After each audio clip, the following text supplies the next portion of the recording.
And then there were 28. Sweden has finally decided on its finalist for Melodifestivalen 2018, following the final semi-final 4. Should we talk about it? Let's do this.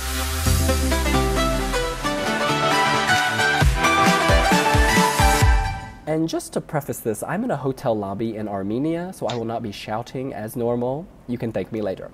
All right. The first act going direct to the final was Mariette with For You.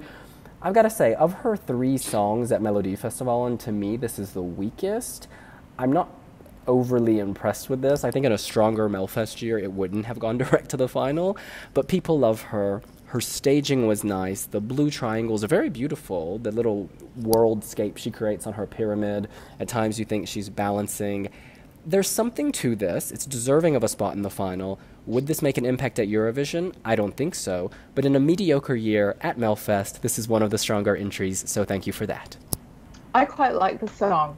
I think it's really catchy, and it's just really positive and uplifting. But I'm thinking, is it just really compared to everything else this year that it just is one of the strongest pop entries by default? It's kind of hard to compare it with previous years because every year has their own flavour and there are various trends in music that wouldn't work from year to year. But I think her song could win Melfest, and it could also do well at Eurovision. It's kind of hard to tell. It's I don't know. It's a Mariette song. She's sort of doing her own thing, and all her previous ones have been quite different, but she brings those different styles and does them really well. I think that's what makes the song different. It's because it's Mariette singing it, and it's because she's bringing her own thing to the song. Because if you take Mariette out and you just listen to the song with another singer, it just falls on the same category as all the other Spotify-friendly radio tunes we've been listening in this season of Melfest. You know, I don't think the song is special, like William said. For me, it's also the weakest song over 3 entries. I don't think this would make an impact in Eurovision. I think it might win Melfest because it's Mariette and she brings a lot of personality. But that's credit to her, not credit to the song. And at the end of the day, this is a song contest. And yeah, I don't see this going very far. Having said that, I think it's a deserved qualifier direct to the final. Because like all the other semifinals, I think the quality was not the one we expected from Melfest, yeah. She has great dreadlocks and also wonderful abs. That shirt was showing off her midriff. She should be proud of the work she has done down there. All right, next is Rolandz with Fuldans. Now look, when I tuned into this, it was like a bunch of Elvis impersonators who got stuck in a disco ball. And then someone let them out, and this is what happened. I didn't enjoy this. This was very theme park entertainment. This was like you'd get off the interstate in the southern United States and like, you know, you're really hungry and so you're like, we'll go to this trucker stop and then this is the cheap entertainment they have. You know what, I think if I understood Swedish, maybe I would love it. Maybe this is very witty and clever, and because I don't speak Swedish, I don't get it. So congratulations to them for making it through. I feel insulted for all the other artists who could have been in the final. But well done to them for, they earned the spot. They convinced Sweden. Robin. When I saw this, I knew it would do well. It's a song for Sweden. And that's the thing we have to keep remembering. This is a Swedish television program. It is not done for the benefit of Eurovision fans from other countries. It is for ordinary Swedish viewers, some of whom are more interested in Melfest than they are in Eurovision. Yeah, it was like the song means just sort of like, I think it's idiot dance, full dance. It's just really this parody dance band. I think he's a well-liked character, so people sort of have a lot of sympathy. The staging was done by Edward Af Selen, who is known as a writer, producer of both Melfest and Eurovision. And he just, I think he has a really good idea of what works well, and the performance was pretty slick. There were some really good camera angles. They basically, I think they'd just gone in and stolen all the sequins from Alcazar, and it was just bright and crazy. And as far as I would say, it's the most entertaining performance from Melfest 2018, and it deserved a spot in the final because of that. It'll be fun to see it again at the final. I think, much to dislikes of all the other acts, they stole the thunder and they stole the show with their performance. You know, it was very happy, and the stage was very, very clever. Edward Afzelian does an incredible job in everything he does. It was very clever. The camera angles were very clever. The interaction with the singers with the camera was also very, very clever. And at the end of the day, people at home are the ones that pick up the phones and vote. And if you add to that the fact that they're already known characters in Sweden and everyone likes them, it's clear they would make it to the final, or at least to Andra Chansen. But yeah, this was different. This was very out of the box. Well, not for us in Eurovision, because we've already seen a lot of stuff out of the box. But I think for Swedish audiences, this was out of the box enough for them to vote. And yeah, I'm not surprised they made it to the final. If it was up to me, they wouldn't be there because I didn't connect. But yeah, that's just my opinion. All right, on to Andra Chansen. From YouTube to Örnsköldsvik, it is Olivia Eliasson. Girl, your channel is taking you places, and it's taking you to second chance. She's a very pretty woman. She's very sweet. The song is boring. I'm sorry. Again, we're falling into this kind of Spotify pop drop era where it's just not original. People voted for the men in green suits in slow motion. I don't know. Yeah, I'm really upset this year with Melfest. I wouldn't download this. I wouldn't pay for this. But I think she's a good artist with a lot of potential, and she seems like a very nice person. But if the nicest thing I can say is that she's a nice person, something ain't right. Robin. I can't remember the song. I can remember the staging. I can remember certain lyrics when she was talking about safety and keeping her feet on the ground, but I can't remember how the song goes, and I think that's a bad sign. It's not catchy enough. It is very generic. It's exactly the sort of thing, if it came up on a Spotify list, you'd listen to it. You probably wouldn't skip it, but you wouldn't feel compelled to add it to your own playlist. It's just the sort of thing that it's like a generic song from 2018, and I would not be surprised if this doesn't make it out of Andra Chansen. The only thing I remember from this song is that Anton Ewald is one of the writers, because I remember his face popping in my screen, and that's the only thing I remember of the song. She has a very good voice. I think the song is distinctly average. I don't think it's even Andra Chansen material. I'm kind of shocked and feel a bit sad for Elias Abbas. Yeah. Because he brought a happy song and a happy performance, and even though he's just 15 or 16 or something like Amazing. That, he really sold it. Something I don't think she did, because she didn't have anything to sell. Not because she's a bad singer, but because the product was not the best. Yeah, I'm devastated for Elias. On that note, we move on to the other Andra Chansen qualifier, Felix Sandman, Every Single Day. I really liked this. It had a Franz vibe, but I prefer this to that. He was very likable, very cool. I thought the microphone was a bit big that he was holding. So it was like he had a big piece of salami in his hand the whole time. And you don't want to start laughing during the performance, but I was like, you're killing the mood with that thing. To me, this was actually my favorite of the evening. I would have ranked this first. In the bridge, it's a little weird when he starts spinning in circles, but he's feeling this performance, and there's pain here, and it seemed authentic and real, and like he could relate to what he was singing. And although this is clearly a pop song, I felt like it was a really good pop song for a singer. You know, it was fitted to him. It wasn't, oh, let's try it with him, let's try it with her. No, it was like, this is for Felix Sandman. Make that sand drop, build a sand castle, stand on the top, and jump into the final. You deserve it, Robin.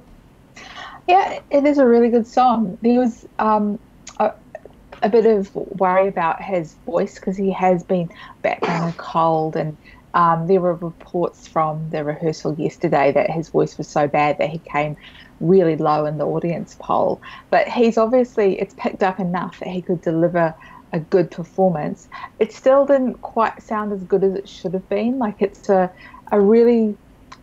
I think the thing is that it is a really good song, and that carried a bit of it, so it did give him a bit of leeway. Hopefully he'll be in better condition next week.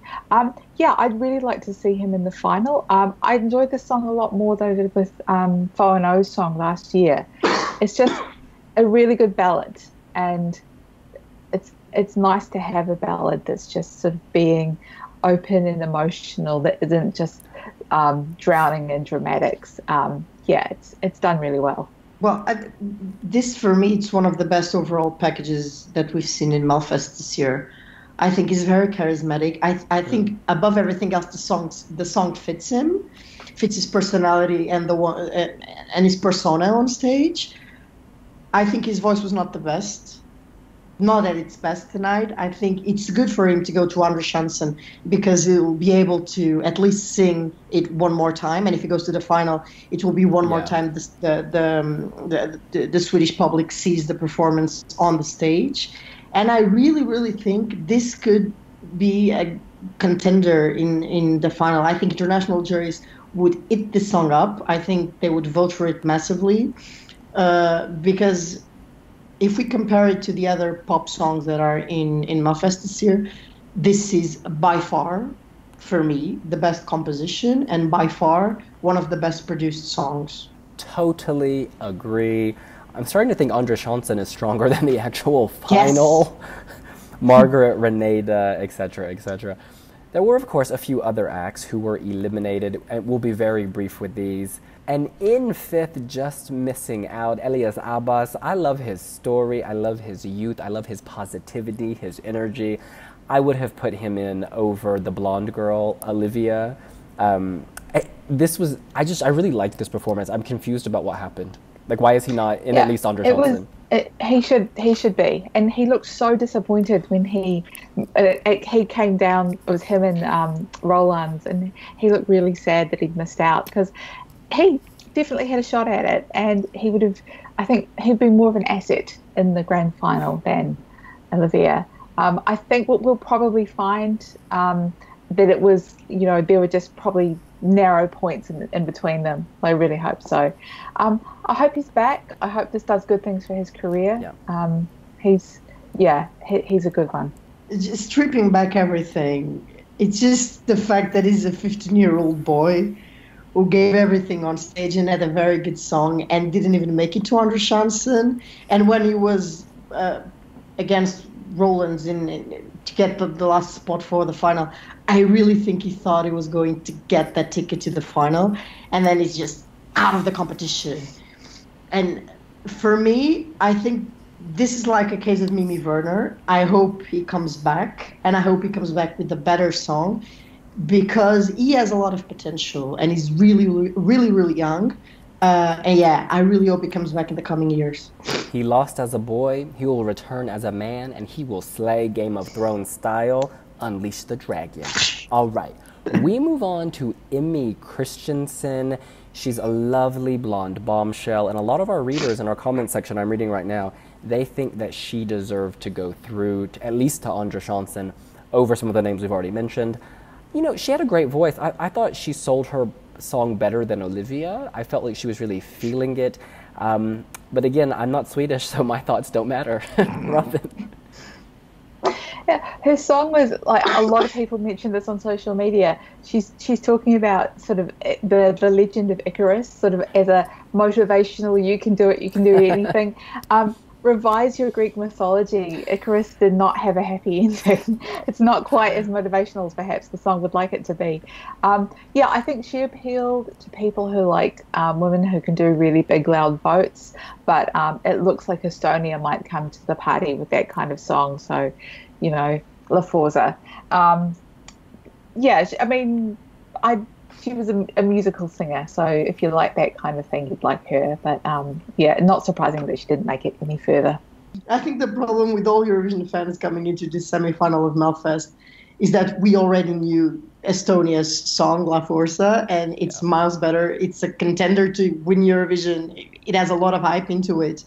And listening to Icarus is a bit underwhelming, even though she's a good singer. I think it doesn't even compare to La Forza, but at the same time, Swedish viewers don't know Elena's song. So Yeah, I'm not surprised this didn't make it. I thought it would be a little bit more respected, but I think fifth place is good enough. I don't think we needed this song in Andra Chansen. Absolutely. So from hello, Emmy, we say bye, Felicia. Felicia, the woman who launched 1,000 tweets with bye, Felicia. I shouldn't laugh. Break the chains. I love the message about freeing yourself. I love how in her postcard she was talking to her students. She loves teaching them. But all of this is irrelevant because the performance, it just, I don't remember it, you guys. I remember some green lights and that's it. It just got lost in the mix. Her song and Olivia's song are the two that I'm really struggling to remember. And, you know, if you played me the audio, I wouldn't be able to tell you which is which, I don't think. Yeah, I mean, I'm sure Melfest has been a good opportunity for her, but it's just another generic pop song, and Melfest can do better than that. And she's actually had a previous chance, I believe, and she got eliminated then as well. In fifth, I think, yeah. Maybe third time will be the charm. If she comes back, she'll get that song that works for her. Well, as you know, I love Felicia's, and I was trying to get all the Felicia's possible into the Lisbon boat, all aboard, all Felicia's aboard. But when you get a song like this and you do a performance like the one she did, it's impossible to back her up. The song is not horrible. Her voice is not horrible. Her voice is good. The song is average. When you pair them together, it simply doesn't work because you have better songs and better voices, and yeah, average. Oh, it's enough to make me want to pull out my party voice and dance like a mother. In any case, that is what we think. What do you think? Did the right acts go through? Is Second Chance stronger than the final? Let us know here on wiwibloggs. And don't forget to leave a comment. Subscribe to our channel and give us a thumbs up. And we will see you later. Bye. Bye. Talk soon, Rebecca.